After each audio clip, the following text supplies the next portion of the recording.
அதற்காக இது செய்யல. ஆனா எல்லாம் அவருடைய ஆஸ்தி, அவருடைய எல்லாத்திற்கும் அவர்கள் சொந்தக்காரா இருக்காங்க. எதுலன்னா அந்த மேரேஜ் கவர்னன்ட்.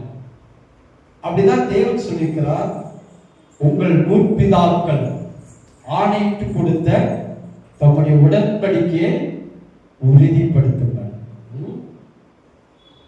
அப்போ ஐஸ்வர்யம் என்பது ஒரு உடன்படிக்கை. அதான் இன்னைக்கு மெயின் டீச்சிங் என்னன்னா, ஐஸ்வர்யம் என்பது ஒரு உடன்படிக்கை.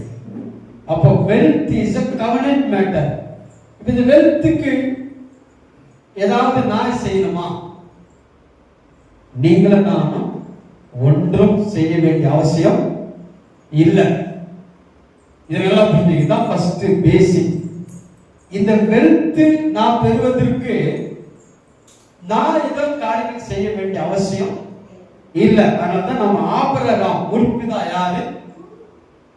யார் நம்முடைய முற்பிதா? ஆபிரகாம். அப்ப ஆபிரகாம் அவனுக்கு வெல்த் ஆர்டர் கொடுத்தார். வெல்த் என்னன்னா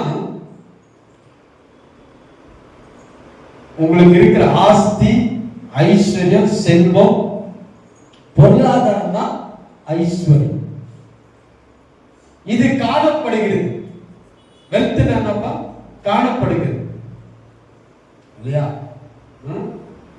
அது சொன்னாங்க